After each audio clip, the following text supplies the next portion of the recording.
자, 우리 주일 에베소서 강의 오늘이 18번째 시간입니다. 18번째. 아마 다음 주에 마치려고 합니다. 에베소서 강의 18번째. 에베소서 6장 18절 말씀. 제가 가지고 있는 신약 성경은 317면에 있습니다. 317면.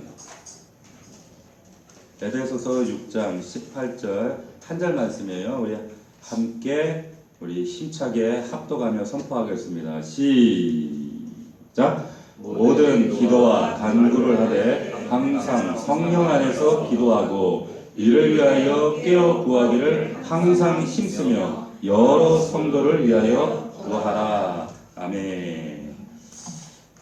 성령 안에서 기도, 이와 같은 제목으로 하나님 말씀을 나누겠습니다. 지난주까지 하나님의 전신갑주를 우리가 나눴죠. 전신갑주 6가지가 있다라고 우리가 함께 나눴습니다. 복습해 볼까요? 처음엔 뭐예요? 외우기 쉽게 허리, 가슴, 발, 왼손, 머리, 오른손. 그렇죠? 허리띠, 흉배, 포심경, 그 다음에 복음의 신발.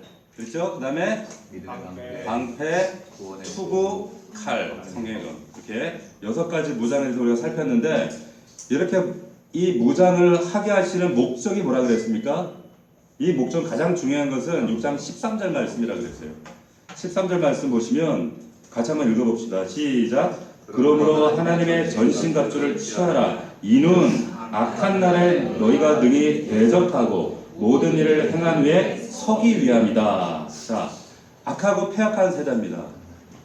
이 세대에서 우리가 이길 수 있는 비결은 전신갑주를 취하는 방법밖에 없어요. 그래서 모든 일을 다 성취한 후에 행한 후에 서기 위함이다.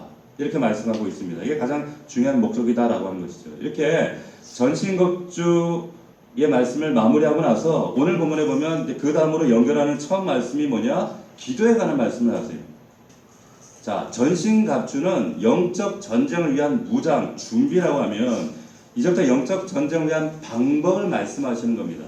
자, 하나님께서 전신갑주 6가지 무장을 말씀하시고 나서 왜 굳이 또 기도 얘기를 하시는가? 왜 그럴까요? 여러분, 전신갑주 그 무장 가운데 보면 다 있는데 기도가 없어요. 기도가 없습니다. 자, 이게 무슨 말이냐면 전신갑주 자체로는 이 무장이 원래의 능력을 발휘할 수 없다라는 얘기예요. 다시 말하면 제대로 발휘되려면 기도하지 않으면 이 무장이 제대로 작동하지 않는다라는 얘기입니다. 6가지 우리가 열심히 2주간에 걸쳐서 나눴는데 이것이 온전한 무장이 되기 위해서 필요한 것이 뭐냐? 기도다 말씀하는 거예요. 근데 오늘 본문에서 이 기도를 어떻게 지금 강조하고 있는가 하면 2가지입니다. 항상, 그리고 성령 안에서요. 뭐라고요?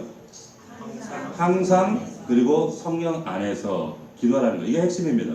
근데 이 2가지 측면이 있는데 이 2가지만 오늘 살펴보도록 하겠습니다. 첫 번째, 우리 영적 전쟁에서 승리하기 위해서 온전한 무장이 무장되게 하기 위해서 이 기도를 해야 되는데 첫 번째 조건이 뭐냐? 항상 해야 된다는 거예요. 항상 기도해야 된다. 저나 여러분이나 우리가 존재하는 모든 만물은 공급하는 것이 있어야 살아갈 수가 있습니다. 영적 생활에 있어서도 공급이라고 하는 것은 뭐냐? 기도하는 삶이에요. 기도가 없으면 안 돼요. 우리가 하나님 앞에 기도하다, 이거 중요하죠. 근데 이 기도한다는 건 뭐냐? 하나님이 우리에게 공급자가 되어 주신다라고 하는 고백이 바로 기도입니다. 그래서 우리 시편 1편 말씀에 보면 시냇가에 심은 나무가 상징하는 게 뭐예요? 하나님께서 공급하신다는 거예요. 공급이에요, 공급. 그래서 날마다 공급이 있어야만 열매를 맺고 풍성한 열매를 거둘 수가 있다. 풍성한 삶을 살 수가 있다라고 하는 거죠. 저와 여러분의 인생 마찬가지입니다. 우리 인생 가운데 하나님께서 우리 인생을 열매 맺게 하시고 풍성하게 하시려면 공급이 있어야 되는데 그 공급은 말씀과 기도예요. 이 기도가 끊임없이 우리에게 이루어져야 된다. 근데 이 필요 다 알지요.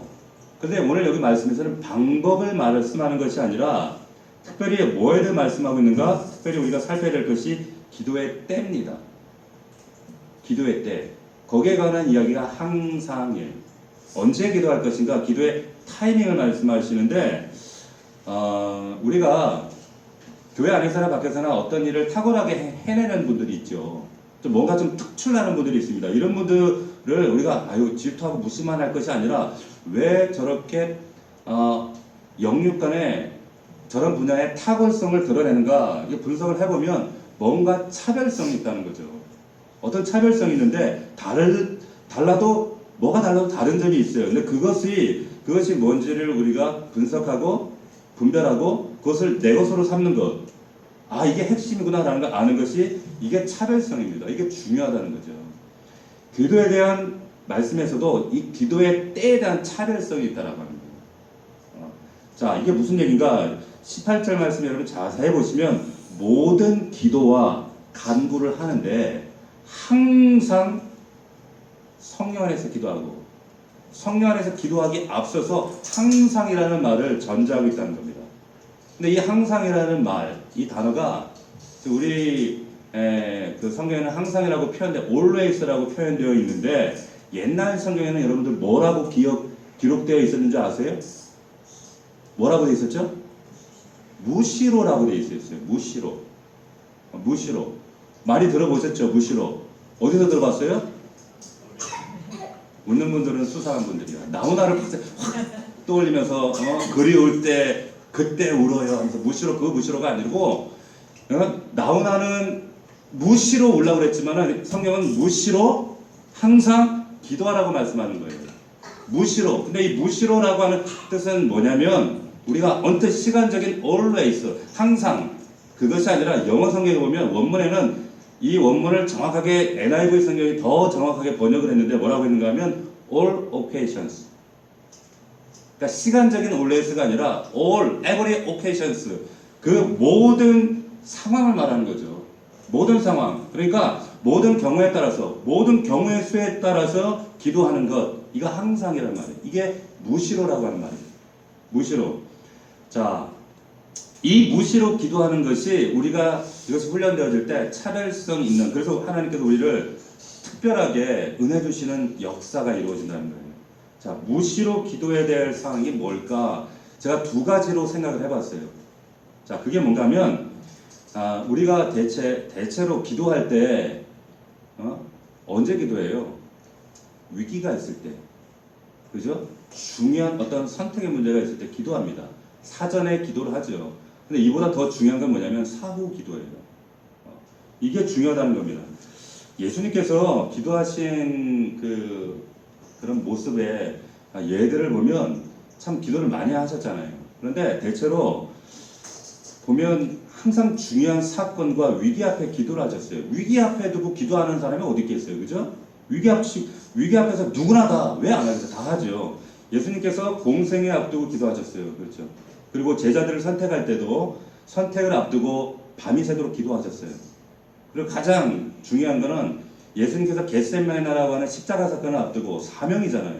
이 사건을 앞두고 정말 땀방울이 핏방울 되기까지 기도하셨다는 거예요. 예수님 자신도 이게 위기고 중요한 시점이라는 걸 아셨기 때문에 기도하셨다는 거죠. 이게 다 뭡니까? 사전 기도예요. 사전에 누구나 다 기도합니다. 당연히 해야죠. 이거 귀에 못이 박히도록 들었던 거죠. 모르는 성도가 어디 있겠어요? 입시 앞두고 있으면 기도해야 돼요. 그래도 기도 안 하면 이거는 문제가 있는 거죠. 사업의 중요한 론칭을 앞두고 있어요. 기도해야죠. 마땅히 기도해야죠. 병 들었어요. 그럼 기도해야죠. 이거는 모르는 사람 아무도 없어. 위기 때 중요할 때 기도해야 되는 거 이거는 거의 본능에 약한 겁니다. 안 믿는 사람도 기도해요. 아이고 하나님 절에 가서 기도해요. 그런데 그거보다 더 중요한 거 이런 기도는 사실은 누구나 불신자들도 믿는 자들도 다 하는 거기 때문에 차별성이 없다는 거예요. 무시로는 그게 아니라 모든 일을 다 이루고 난 이후에 그때의 기도입니다. 자, 차별성이 언제 드러나냐 하면 모든 것을 다 이루고 난 다음에 승리한 이후에 열매를 거두고 난 이후에 모든 것을 다 이제 마친 이후에 하는 기도 이게 중요하다는 거예요. 이것이 무시로입니다. 무시로. 문제가 생겼을 때 그때 기도가 아니라 다 끝나고 난 다음에 우리가 기도하죠. 그죠? 다 끝나고 나서 이제 황금봉투에 감사기도 해가지고 이런 일이 있었습니다. 감사합니다. 감사기도 해요. 그런데 이 사후 기도와 감사 기도가 다른 게 유사성은 있지만 다른 점이 있어요. 뭐가 다를까요? 뭐가 다를까요? 감사 기도는 과거에 지금 한 시점에 이루어진 일에 대해서 감사하고 마무리하는 거예요. 근데 사후 기도는 이것이 더 나아가서 이제 미래에 이루어질 일에 대한 거기에 대한 비전과 도약을 하나님께 올려드리는 것이 사후 기도입니다. 근데 여기까지 안 가더라고요. 항상 감사합니다. 혹은 위기 닥치면 하나님 살려주세요. 근데 무시로 하는 기도는 그게 아니더라는 것이죠. 우리 성도들의 성숙과 수준 차이가 어디서 판가름 나느냐? 이 무시로의 기도. 어떤 문제가 해결되면 야 좋아가지고 헬렐레 하다가 금방 잊어버려. 끝나버려. 그리고는 쭉 뻗어버려요. 그건 아무 의미가 없는 거예요. 더 나은 하나님 앞에 성숙한 믿음으로 도약하기 위해서는 이 무시로 기도가 돼야 돼요. 사후 기도가 되는 거예요. 누가복음 여러분 17장에 보면 나병 환자들을 예수님이 고쳤어요. 그런데 9이 가고 없어요. 확률적으로 이만큼 어렵다는 거예요. 한 명만 돌아왔어요. 그만큼 지금 돌아와서 이 9은 아예 감사도 안 하잖아요. 감사도 안 하고 대부분의 성도들이 왜 문제가 또 재발되어지고 또 그 신앙이 성숙하지 못하고 더 잘하지 못하냐. 거기서 끝나서 그러는 거예요. 거기서 끝나서 감사하네요. 자, 문제가 생겼어요. 나 병 걸렸어. 나 문제 생겼어. 하나님 도와주세요. 살려주세요. 혹은 목사에 와서 기도 부탁을 하고 기도 이거 해결될 수 있도록 도와주세요. 기도해 주세요. 부탁을 하는데 끝나면 그걸로 끝. 마침표. 자, 마침표로 끝나버리는 인생이 되는 거예요. 그런데 여러분 감사 기도는 그나마 나아. 감사 기도는 뭡니까? 거기서 끝나는 것이 아니라 마침표가 아니라 쉼표를 찍는 거예요. 그런데 사후 기도는 뭐냐? 이제 새로운 스토리를 쉼표 다음에 이어가는 게 바로 사후 기도예요. 하나님, 이런 위기를 통해서 저에게 하시는 말씀이 뭡니까? 문제를 통해서 하나님이 정말 하시고 싶었던 말씀이 뭡니까? 앞날에 하나님은 어떤 그림을 그려나가기 원하십니까? 이 기도까지 가셔야 된다는 거예요. 이것이 무시로. 자꾸 나오나 떠올리지 마세요. 무시. 네? 자, 우리가 어떤 일을 마치고 나거나 승리하고 나면 우리 마음 가운데 뭐가 이렇게 올라와요. 뭐가 올라왔죠? 우쭐해지는 마음이 올라와요. 교만해지거나 이 우쭐해지는 마음이 올라오면 교만해지거나 아니면 지치거나 둘 중 하나예요. 우쭐해지면서 아니면 지쳐버려요. 여러분 지치면 기도가 안 나와요. 안 나오잖아요. 그죠? 근데 모든 걸 내려놔 버리죠. 자, 우리가 여러분 사전의 기도는 아주 정말 능력 있게 했지만 이후에 기도가 안 됐던 사람이 있어요. 그게 누구냐면 성경에 대표적인 샘플을 들 수 있는 사람이 히스기야입니다. 여러분 잘 아는 것처럼 히스기야 기도 하면 유명하잖아요. 야베스 기도처럼 히스기야의 기도 이런 책들도 있어요. 근데 히스기야가 왜 그런 위대한 기도를 할 수 있었는가? 사실은 그 사전 기도는 대단했지만 사후의 기도는 내용이 없어요. 결국에 히스기야 이후에 나라가 퇴락합니다. 여러분 잘 아는 대로 아수르가 예루살렘을 18만 5천 명이 포위했잖아요. 그러니까 이 히스기야가 하나님 앞에 성전 앞에 올라가서 막 기도해요. 그러니까 18만 5천 명을 싹 하나님이 치워버리시잖아요. 응답 받았어요. 놀란 정말 능력 있는 위대한 그런 강력한 기도를 했잖아요. 자, 개인적인 문제도 마찬가지였어요. 병 걸렸어요, 히스기야가. 병 걸려서 하나님 앞에 고쳐달라고 성전에 올라가서 하나님 앞에 눈물과 통곡으로 기도할 때 하나님께서 생명을 연장하셨어요. 그런데 그 이후로 마침표 끝났어요. 그 이후에 승리를 거두고 난 이후에 큰일을 행하신 이후에 기도해야 되는데 이후에는 막상 기도를 안 합니다. 사전 기도는 강력했는데 사후 기도 용두삼이에요. 그런 기도의 모습이 전혀 나타나지 않습니다. 그럼 기도 안 하면 어떤 일이 일어날까? 교만해져요. 우쭐해지고 교만해지고. 그러니까 그 이사야에 보면 히스기야가 막 우쭐해진 마음으로 바벨론에서 사신이 왔거든요. 사신이 오니까 막 자랑하는 거예요. 우리 성전이 이렇고 창고 여러 가지 보물이 있다 막 보여주고. 근데 이 사건을 보고 이사야 선지자가 39장에 보면 이사야 선지자가 와요. 뭐라고 하느냐? 지금 네가 지금 보여주고 있는 이런 행태들, 자, 지금 네가 자랑했던 이 보물들 이거 다 바벨론으로 하나님이 옮기실 거야. 네가 자랑하는 거야. 우쭐해서 자랑할 거 옮기실 거야. 그러면서 뭐라고 말씀하시냐면 네 자손들, 내게서 날 후손들은 바벨론 환관이 될 거야. 내시가 될 거야. 이런 얘기를 하지. 무슨 말입니까? 포로로 끌려간다는 얘기예요. 망한다는 얘기거든요. 자, 이 정도 들었으면 히스기야가 정신 바짝 차리고 하나님 앞에 자복하고 회개해야 되는데 말씀해 보면요. 놀랍게도 자복하는 말씀이 없어요. 회개하는 모습이 없습니다. 그러면서 뭐라고 하냐면 내 생전에는 평안함과 지금 이런 누리고 있는 견고함이 있는데 뭐 굳이 이러면서 기도 안 해요. 기도를 안 합니다. 그러면서 아니 어차피 그 바벨론으로 끌려가고 이런 일들은 내가 죽고 난 내 자손대에서 일어날 일인데 뭐 하면서 뭐 문제 있어? 기도를 안 하는 거예요. 그 이후로 보세요. 히스기야의 마지막 모습을 보면 우리는 참 그 성군처럼 인식을 하지만 사실 끝이 안 좋아요. 기도 안 하는 사람은 여러분 끝이 안 좋아요. 여러분 잘 아셔야 돼요. 기억하셔야 돼요. 그렇기 때문에 제가 이 얘기를 하는 거예요. 아무리 하나님께 이끄시는 인생을 할지라도 기도 안 하면 여러분 안 좋아요. 그렇기 때문에 이러한 끝이 안 좋은 인생이 되지 않도록 우리가 막아야 되잖아요. 어떻게 해야 돼요? 무시로가 필요해요. 무시로. Every occasion, 모든 상황 속에서 기도하시는 훈련. 근데 이건 훈련하지 않으면 안 되는 거예요. 훈련이라는 거죠. 이것이 정말 이 사후 기도가 정말 우리에게 강력한 은혜요 능력이 된다는 겁니다. 예수님께서 오병이어 사건, 잘 아는 우리가 오병이어 일들을 하셨잖아요. 수많은 사람들이 눈앞에서 막 넘쳐나는 그 음식들을 먹고 마시면서 와 메시아다. 근데 예수님이 딱 끝나고 나서 야 봤지, 니네 봤지 이러지 않으셨단 말이에요. 그러지 않고 조용히 한적한 산으로 가셨어요. 항상 사역 뒤에 마무리 끝에 기도하셨다는 거예요. 사후 기도하셨다는 거죠. 이게 승리의 비결이었다라고 한 겁니다. 자, 또 무시로 두 번째 이 차별화된 기도가 우리 안에 있어야 되는데 그게 뭐냐? 대체로 우리가 기도를 잘 하지 못하는 영적 전쟁에서 불화살 공격을 맞고 공격당하고 무너지고 낙심하게 되는 가장 주된 이유가 뭐냐? 바빠서 그래요. 바빠서. 목사님, 바빠서 도무지 기도할 틈을 못 내요. 직장생활 때문에, 사업 때문에, 아이 키우느라, 그리고 지금 이래저래 집안에 대소사가 많아서 바빠서 기도 못해요. 기도를 못했어요. 이런 얘기들을 많이 하세요. 그래서 빌 하이벨스 목사가 쓴 책이 있잖아요. Too busy not to pray. 너무 바빠서 기도합니다. 이런 책 있잖아요. 근데 이거 원래 이 빌 하이벨스 목사가 한 말이 아니라 이거 원래 무디 목사님이 한 얘기예요.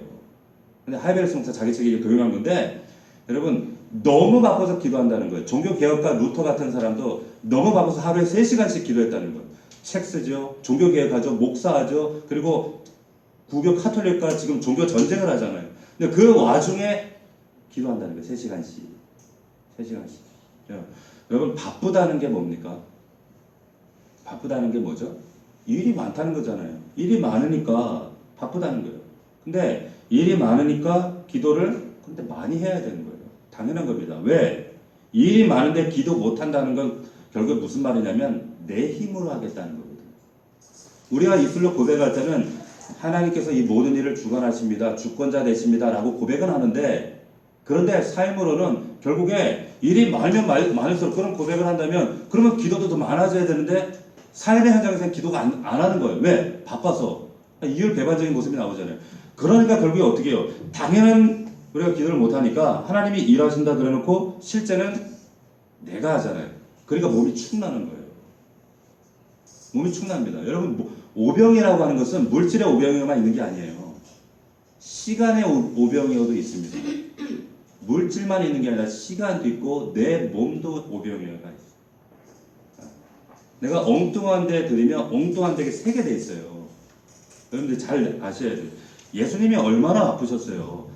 말씀에 보면 누가복음 같은 데 보면 식사할 겨를도 없으셨다 그랬어요. 그 정도로 바쁘셨는데 반드시 산으로 가셨단 말이에요. 일이 끝난 다음에 반드시 기도하셨다는 거예요.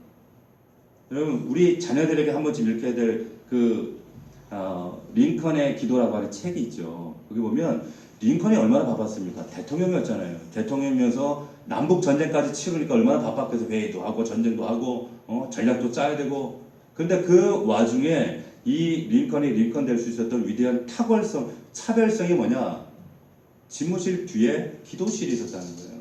기도실 들어가면 모든 것 회의 전략 딱 차단하고 그 시간은 하나님과 독대하는 거예요. 그 시간을 통해서 하나님의 음성을 듣고 그래서 남북전쟁을 승리하잖아요. 자, 우리 예를 한번 생각해 봅시다. 과연 우리가 바빠서 기도를 못하는가? 바빠서 기도를 못하는가? 여러분 가만히 보면은 제가 지난주 금요일에 금요 기도회 때 수요일 날 여러분 시간이 많으면 전도할 것 같죠. 근데 제가 옛날에 그 선교도 많이 갔거든요. 단기 선교 가면 보면은 노는 애들이 선교 안 가. 정말 직장 다니고 바쁜 애들이 선교 가요. 전도도 바쁜 사람이 전도합니다. 기도도 바쁜 사람이에요. 지난 수요일 날 지금 오전에 일부 예배 드리고 가셨는데 우리 그 권사님이 오늘도 예배를 넘어갈 수 출근 때문에 그런데 9시에 오셨더라고요. 오시고 가셨어요. 수요일 날 분당의 사무실인데 전도한다고 왔다가 전도하고 가시는 거예요. 지금 어디 가세요? 다시 사무실 들어가신다는 거예요. 여러분 얼마나 바빠요. 그런데 바쁜 사람이 더 하게 돼 있어요. 주의 일은 하나님의 역사는요. 여러분 보세요. 가끔 이제 성도들이 목사님 바쁜데 왜 자꾸 저한테 시키세요? 그런데 한간 박 집사 시키세요, 김 집사 시키세요 그런 얘기를 하거든요. 보세요. 근데 한간 사람은 여러분 일 못해요. 왜 못하냐면 일을 안 하니까 한간 겁니다. 하나님께서 바쁜 사람에게는 더 바쁜 은혜를 주시고 여러분 여기에 놀라운 능력의 원천이 있다는 사실을 여러분들이 꼭 기억할 수 있기를 축원합니다. 원천이 있어요. 원천. 계속 샘솟더라. 그래서 보면 제가 저희 이전 교회에 있을 때 지금 광교에 지교회가 있거든요.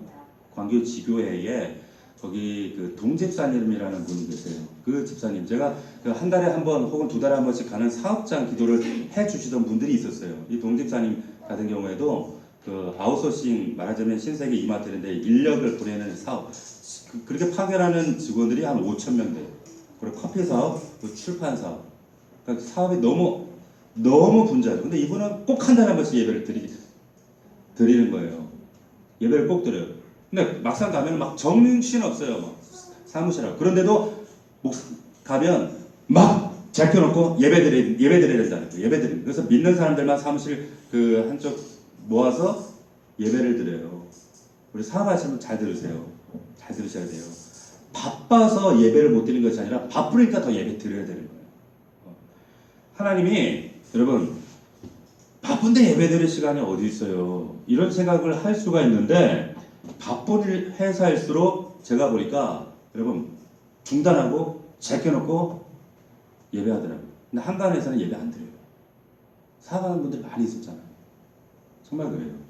하나님이 테스트하시는 겁니다.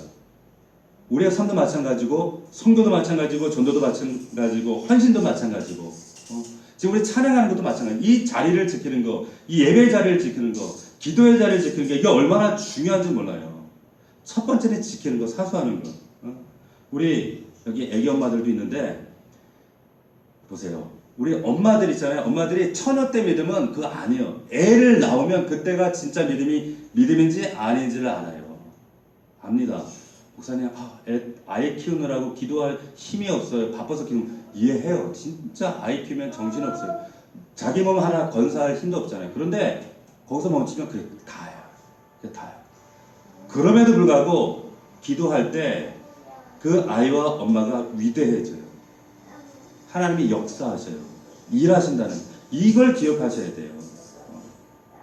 제가 마누라 자랑 푼수라고 하지만 저희 아내가 아이를 낳고 나서도 처녀 때는 아이 낳고 나서 기도하는 게 달라져. 오히려 더 기도를 많이 했어요.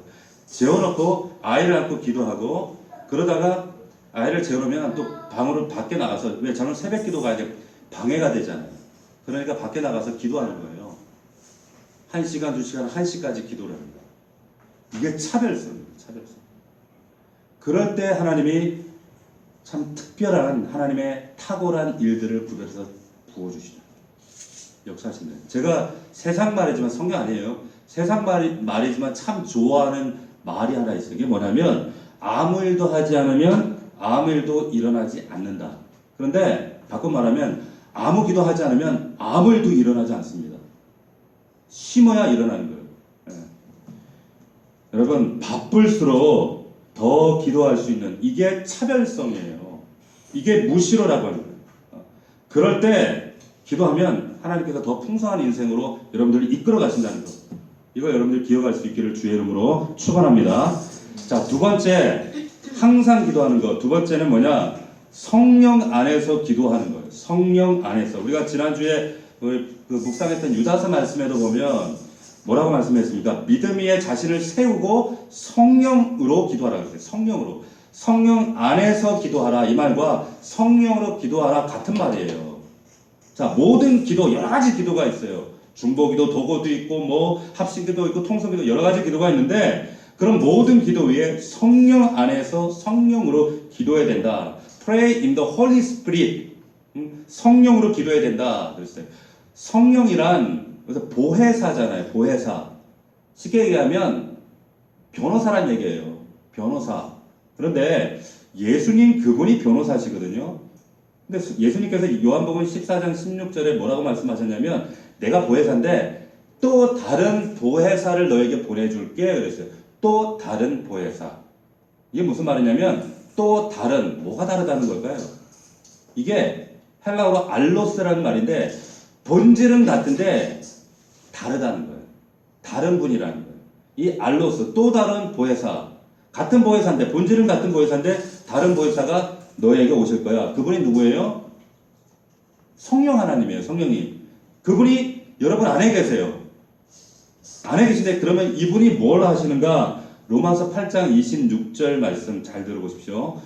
이와 같이 성령도 우리의 연약함을 도우시나니 우리는 마땅히 기도할 바를 알지 못하나 오직 성령이 말할 수 없는 탄식으로 우리를 위하여 친히 간구하신다는 거예요.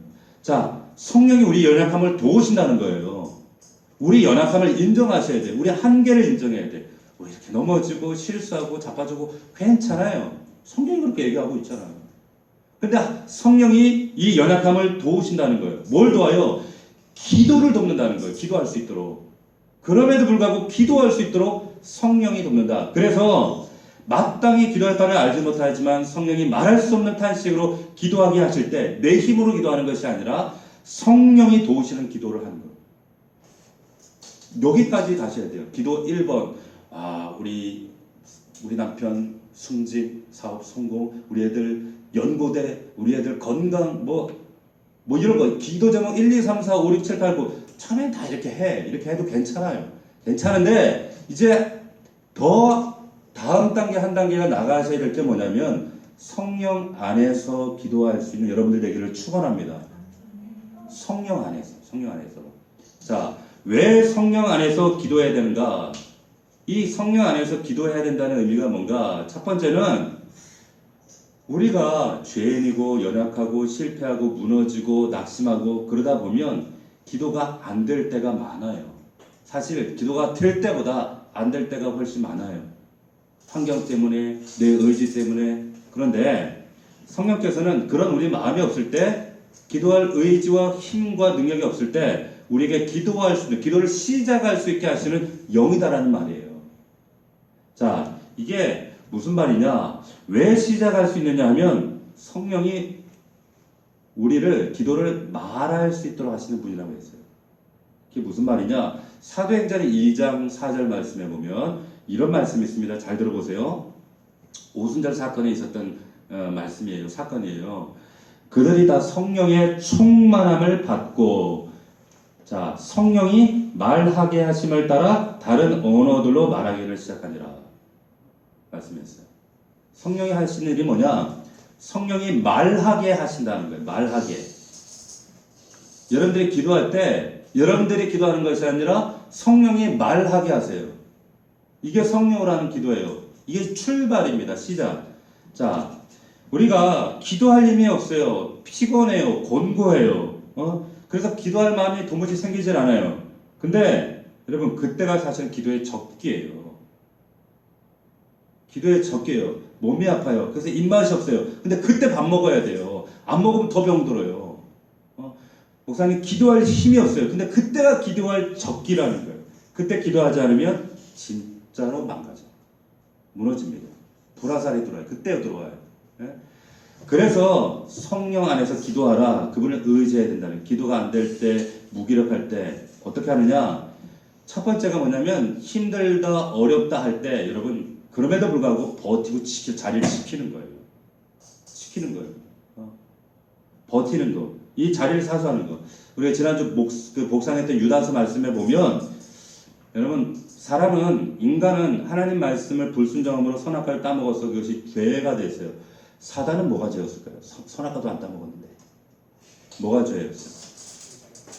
유다서 말씀에 의하면 자기 자리를 지키지 아니하고 초소를 떠난 천사는 그 사단은 그게 하나님은 죄로 여기신 거예요. 자기 자리를 지키지 않았다는 거예요. 자, 그래서 끝날까지 결박에 묶어두셨다 말씀하시거든요. 우리에게 제일 지금 중요한 것 중 하나가 뭐냐? 자리를 지키는 거예요. 기도의 자리를 지키고 예배의 자리를 지키는 것, 하나님과의 관계의 자리를 지키는 것. 안 되더라도 그냥 나오는 거예요. 금요 기도회 때 늦더라도 오는 거예요. 늦더라도 우리 윤재사님 오잖아. 인천에서 와가지고 앉아있는 거예요. 졸더라도 자도 괜찮아. 오는 거예요. 자리를 지키는 게 첫 번째라니까요. 그래야지 그 다음에 하나님이 말을 거신단 말이에요. 말하게 하심을 따라 말을 거셔요. 이 의미 여러분 잘 기도 막상 왔는데 목사님 왔지만은 입이 안 열어져요.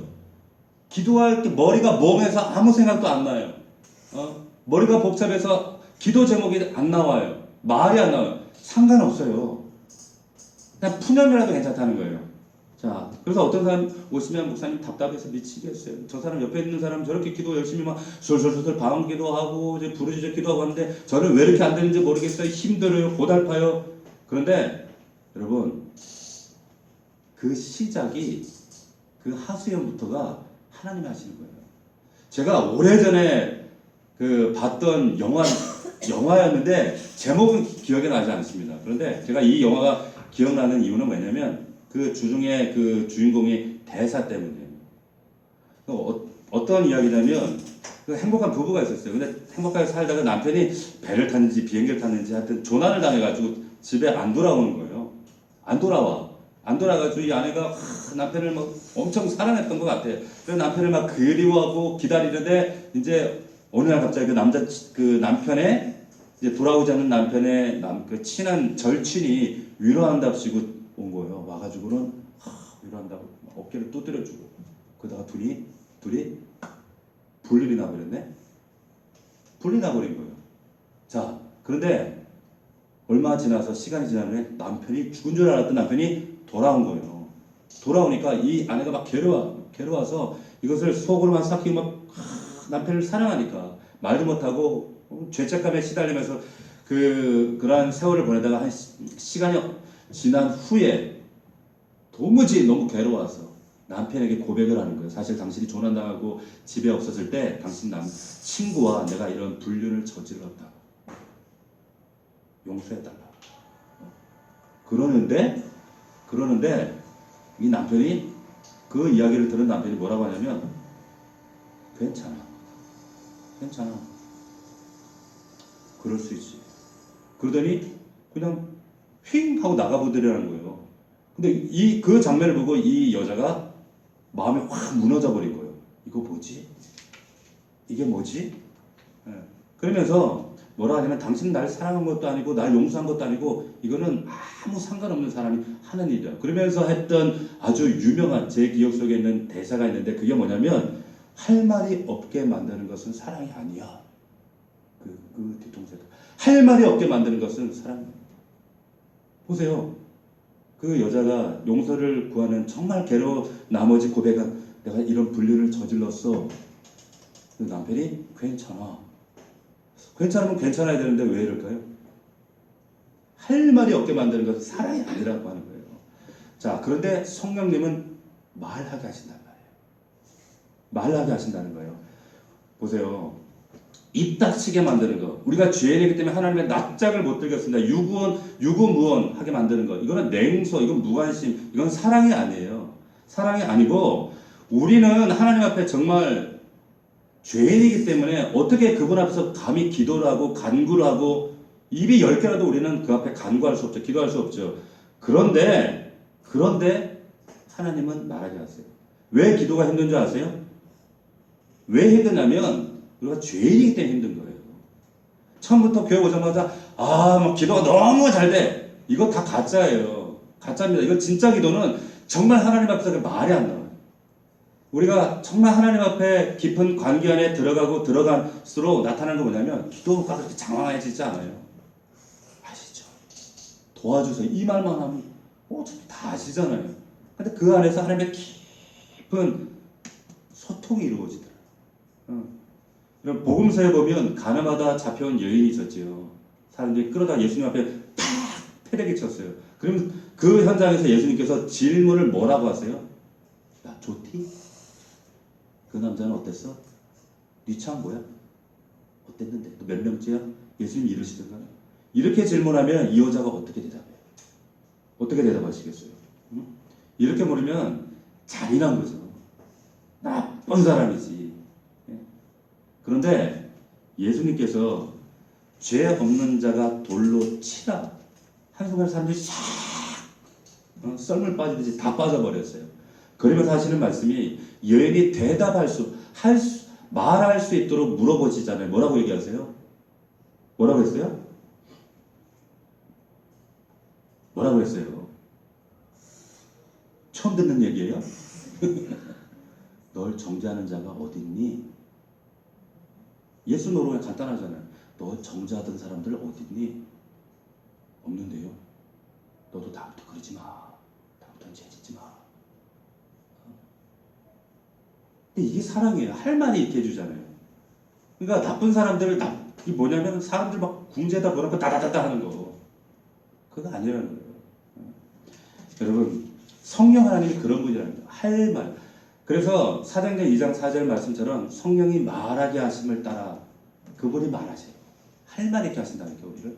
근데 그게 어떻게 우리의 입술의 고백으로는 어떤 모양으로 나타나면 푸념으로 나와요. 하소연으로. 그냥 금요일날 피곤해서 몸이 쩔어서 일에 막 쩔어서 하나님 앞에 나오긴 하는데 나오는 얘기는 뭐예요? 하나님 나 힘들어요. 멍해요. 기도하고 싶은데 기도할 말도 없어요. 나 마음이 너무 괴로워요. 나 이렇게 죄짓다가 이렇게 자빠지다가 넘어지다가 반복하다 왔어요. 그런데 그거 하나님이 그 성령님이 그것도 여러분들이 시키시는 거예요. 그 푸념조차도 성령이 말하게 하심을 따라. 이것이 성령 안에서 하는 기도예요. 저한테 보혜사 같은 분이 누구였냐면 우리 어머니가 그랬어요. 우리 어머니가 돌아가셨지만 우리 어머니는 전도사님이셨거든요. 근데 전도사님인데 참 항상 우리 저 이정아 집사님은 우리 어머니를 아니까 설교 진짜 못했어요. 맥락이 없어 맥락. 무슨 얘기하는지 모르겠어. 그리고 뭐 얘기하면 밖에서 내가 힘들고 지치고 뭐 친구랑 싸우고 아니면 무슨 문제에서 우리 엄마한테 오면 우리 엄마는 맨날 그 주제하고는 상관없는 엉뚱한 얘기해. 뭐 사줄까? 이거 먹을래? 만두 먹으러 갈까? 칼국수 먹으러 갈까? 내가 그게 아닌데 자꾸 말을 걸어요. 그런데 정말 사랑하는 사람 앞에 가면은 정말 면모가 없잖아. 벼룩에 낯짝도 없지만 근데도 가면은 편안하게 말할 수 있는 사람이잖아요. 우리 어머니는 그랬어요. 근데 희한하게 엉뚱한 나하고는 아무 상관없는 얘기를 막 하다 보면은 그게 풀려 또 슬그머니 풀려져. 그럼 지금 생각하면 참 우리 어머니가 참 고수다. 고수다 싶어. 엉뚱한 얘기하다 보면 그냥 풀려지고 그러다 보면 또 그냥 같이 또 아무 일도 없었던 것처럼 지나가 버려요. 하나님은 항상 우리에게 문제, 죄를 지적하도록 안 하세요. 보세요. 예수님이 베드로가 배신했잖아요. 배신하고 왔을 때 참 얼마나 베드로가 할 말이 없어요. 할 말이 있겠어요? 예수님 앞에서 부활하신 예수님 앞에서 예수님이 뭐라고 질문하세요? 야, 너 그때 배신하더라. 3번이나 하더라. 그것도 귀신 앞에서 그러더라. 어휴, 그 언제는 막 그리스도라고 고백하더만 그놈의 주둥아리라도 그렇게 부인하더라. 이렇게 안 하시잖아요. 그렇게 안 하시고 할 말 없는 베드로에게 아무 말 유구먼할 수밖에 없는 그 베드로에게 현재형으로, 요한복음에 보면 현재형으로 네가 나 사랑하니? 이건 대답할 수 있잖아. 만약 과거로 물어보시면 야, 네 과거에 나 그렇게 날 좋아한다고 사랑한다고 쫓아날 때는 언제고 네가 나 배신하더만 과거에 그러더만. 또 미래를 물어보시면 야, 언제는 뭐 믿겠다고 큰 소리 치더만 너 미래도 그럴 수 있겠어? 근데 그렇지 않고 현재형으로 물어보시는 거예요. 네가 지금 나 사랑하니? 베드로 대답할 수 있잖아. 과거는 정말 자신 없고 정말 부끄럽고 정말 초라하지만 미래에 자신 없지만 그런데도 지금 이 순간만큼 나 이거밖에 되진 않지만 주님 그렇지만 지금 주님 사랑하는 거 그거는 진실이에요. 주님 사랑합니다. 네, 그런 순간 내 양을 먹여, 내 양을 쳐. 영혼을 맡기잖아요. 할 말 있게 해주시는 거예요. 우리가 금요 기도회 때 주님 앞에 나올 때 그렇게 장황하게 안 해도 돼요. 성령 안에서 기도한다는 것은 하나님이 내 안에 하소연, 푸념까지도 그거 다 하나님이 하시는 거예요. 그럴 때 우리가 주님 앞에 이 고백을 올려드릴 때 그때부터 하나님께서 우리 삶 가운데서 일하십니다. 놀라운 일들을 행하세요. 그 일들이 어떻게 변화되어지는가 여러분 시편 109편 한번 봅시다. 시편 109편. 우리 마지막으로 시편 109편을 보고 마무리하도록 하겠습니다. 여러분 시편 109편을 보면 이 시편 109편이 다윗의 시인데 여러분 저주하는 내용들이 가득해요. 그래서 일명 저주시라고 합니다. 근데 이 어떻게 다윗이 믿는 사람이 이렇게 남 욕할 그럴 수가 있어? 이렇게 말하시는 분들이 있을 수 있는데 그거는 기도를 안 해봐서 그런 거예요. 정말 기도하면요 이런 하소연과 이런 푸념이 나오게 돼 있어요. 보세요. 처음에는 그래도 좀 고상하게 기도해. 2절에 보면 그들이 악한 입과 거짓된 입을 열어 나를 치며 속이는 혀로 내게 말하며 막 그러다가 4절 가면 좀 고상하게 이렇게 얘기하죠. 나는 사랑하나 그들은 도리어 나를 대적하니 나는 기도할 뿐이라. 좀 고상하게 좀 거룩한 척 믿으면 정말 이렇게 기도하잖아요. 근데 뒤에 7절부터 보세요. 보면 막 이제 막 저주를 쏟아부어요. 심판을 받을 때 그들이 죄인이 되어 나오게 하시며 그의 기도가 다 죄로 변하게 하시며 세상 이런 악담이 어디 있어요. 그리고 그의 연수를 짧게 하시며 뒤지게 하시며 직분을 빼앗게 하시며 그의 자녀는 고아가 되게 하시며 다 죽어버리라는 거 아니에요. 그의 아내는 과부가 되게 하시며 애들이 고아인데 어떻게 또 아내가 과부가 돼. 이거 앞뒤도 말도 안 되는 소리 하는 정신없는 소리 막 하는 거잖아요. 그리고 자녀들이 유리하고 구걸하고 황폐한 집에 떠나 빌어먹게 하시고 고리대금하는 자가 그것을 다 팔아가지고 수고한 것을 나선 사람이 다 탈취하게 하시고 인애를 베풀 자가 없게 하시고 고아에게 은혜를 베풀 자가 없게 하시고 이야 막 다윗이 여러분들이 알고 있는 그 성문 다윗이 지금 이렇게 기도하는 거예요. 이렇게 기도한다니까 하소연하고 푸념하잖아요. 야 막 이렇게 막 쏟아놓다가 이 기도가 여러분 어떻게 변화되어지는지를 보셔야 돼요. 10절 지나서 이제 그런데 이 하다 보니까 보세요. 이 저주하다 보면 이게 위로가 돼. 자기한테 하나님 앞에 푸념만 하면 위로가 안 되잖아요. 그러니까 자연스럽게 이 다윗도 자기가 막 기도하다 보니까 민망한 거예요. 민망한 거예요. 그래가지고 이제는 자기의 기도가 아니라 대적을 위한 기도로 바뀌어요. 대적의 문제가 아니라 내 문제로 바뀌어요. 내 문제로 바뀌어서 22절부터는 자기 얘기를 합니다. 22절 보세요. 109편 22절. 나는 가난하고 궁핍하여 나의 중심이 상합니다. 나는 석양의 그림자 같고 메뚜기 같이 불려가며 그러면서 금식한다는 얘기입니다. 이제 자기로 돌아오는 거예요. 자기 자신을 보기 시작하는 거예요. 여러분 기도가 어떻게 올라가는지 보세요. 그러다가 26절 보시면 이제 하나님의 은혜를 구해요. 26절 보십시오. 같이 읽어봅시다. 시작. 여호와 나의 하나님이여 나를 도우시며 주의 인자하심을 따라 나를 구원하소서. 이럴 수밖에는 이런 한계를 가진 이런 연약하고 초라한 나를 하나님 도와달라고 간구하는 거예요. 하소연 아니에요. 세상 사람들부터 이게 원망같이 보이지만 하나님한테 드리는 이 원망과 하소연 이거는 뭐예요? 이게 기도라고 하는 거예요. 기도 제목 안 나와도 돼, 없어도 돼. 그냥 하나님이 이 하소연하는 거예요. 이걸 누가 하게 하신다고요? 성령이 말하게 하심을 따라 성령이 그 기도를 하게 하신다는 거예요. 우리가 성숙하면 성숙할수록 이 기도가 많아져요. 여러분 이렇게 인도하시는 분이 성령 하나님이시다. 오늘 말씀이 말씀하고 있다는 겁니다. 두 가지 말씀드렸어요. 첫 번째는 무시로입니다. 항상 always가 아니에요. on occasions, 모든 상황, 바쁠 때나 어떤 상황일 때나 분주할 때나 그렇지 않을 때나 모든 상황 가운데 하나님 앞에 간구할 수 있는 무시로, 또 하나는 성령 안에서 내 힘으로 기도하면 우리 곧 1시간씩 기도해요. 그분이 하게 하신단 말이에요. 이 성령 안에 기도가 되어질 때 우리에게 하나님이 구별하시는 탁월한 인생을 살게 됩니다. 넘치는 은혜를 경험하게 될 줄로 믿습니다. 모든 기도와 간구를 하되 항상 성령 안에서 기도하고, 이런 기도의 능력이 여러분 가운데 넘치기를 주의 이름으로 축원합니다. 기도합시다.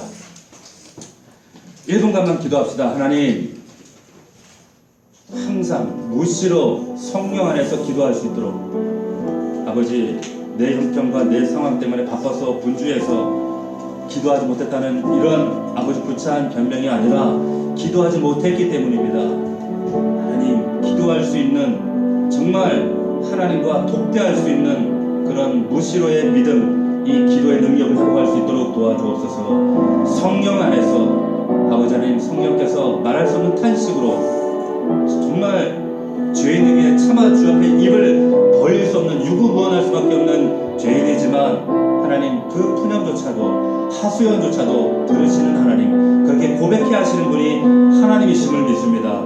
아버지, 이것이 우리가 이 영적 전쟁에 승리하는 비결입니다. 도와주시옵소서. 기도할 수 있는 우리 믿음의 종들 될 수 있도록 도와주옵소서. 우리의 자신과 우리의 가정과 우리의 삶을, 우리의 사업장을 하나님 정말 기도하는 현장으로 바꿔주길 원합니다. 간구하며 주 앞에 나가도록 하겠습니다. 우리 1분간만 통성으로 기도합시다. 살아계신 아버지 하나님, 은혜를 감사함을 드립니다. 아버지 하나님, 그렇습니다. 모든 기도와 간구를 하되 아버지 하나님, 항상 무시로 성령 안에서 기도하라고 말씀하신 아버지 하나님, 아버지, 우리가 연약하여서 항상 기도하지 못했습니다. 무시로 주 앞에 간구하지 못했습니다. 하나님, 문제가 있을 때, 중요한 문제가 있을 때, 위기가 닥쳤을 때만 사전에 기도했지만 이후에 기도하지 못했습니다. 아버지 하나님, 히스기야처럼 문제가 있을 때만 기도하는 인생이 아니라 이후에 기도할 수 있는, 무시로 기도할 수 있는, 또한 바쁘고 분주할 때 더 힘써 하나님 앞에 기도할 수 있는, 그래서 아버지 하나님, 정말 이렇게 무시로 기도했던 하나님의 믿음의 선진들이 정말 하나님 앞에 탁월하게 쓰임받았던 것처럼 우리의 인생과 우리의 가정과 우리의 삶이 주님 앞에 이렇게 구별되어 쓰임받을 수 있도록 도와주시옵소서. 하나님, 기도하는 종들이 되길 원합니다. 바빠서 기도합니다. 하나님, 도와주옵소서. 하나님, 기도할 수 있는 믿음을 주시옵시고, 내 힘이 아니라 성령으로 기도합니다. 성령을 통하여 기도합니다. 성령 안에서 기도합니다. 하나님께서 성령의 말하게 하심을 따라 기도하게 하십니다. 하나님, 하소연도 괜찮습니다. 푸념도 괜찮습니다. 연약해도 괜찮습니다. 하나님, 이 모든 것들을 하나님께서 기도하게 하실 때에 하나님, 우리는 순종하며 기도의 자리를 지키게 하시고 말씀의 자리, 예배의 자리를 지키게 하시고, 하나님, 그럴 때 우리의 삶을 하나님 구별하실 줄 믿습니다. 아버지, 도우시고 역사하여 주시옵소서.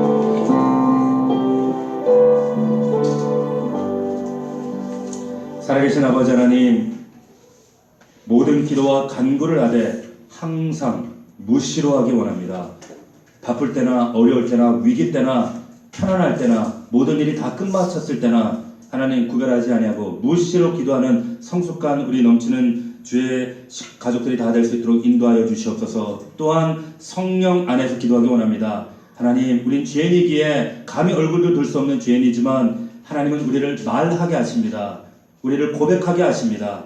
아버지 하나님, 성령이 말하게 하실 때 하소연도 괜찮고 푸념도 괜찮습니다. 하나님, 우리가 기도의 자리에서 하소연과 푸념을 올려드릴 때에 하나님은 일하십니다. 그 기도를 다윗의 기도처럼 놀라웠게 변화시키실 줄 믿습니다. 아버지, 역사하시고 우리의 삶을 정말 구별되고 하나님의 정말 놀라운 능력의 손으로 붙들어 주셔서 정말 쓰임받는 거룩한 탁월한 인생들이 다 될 수 있도록 인도하여 주시옵소서. 예수님의 이름으로 감사하며 기도하옵나이다. 아멘.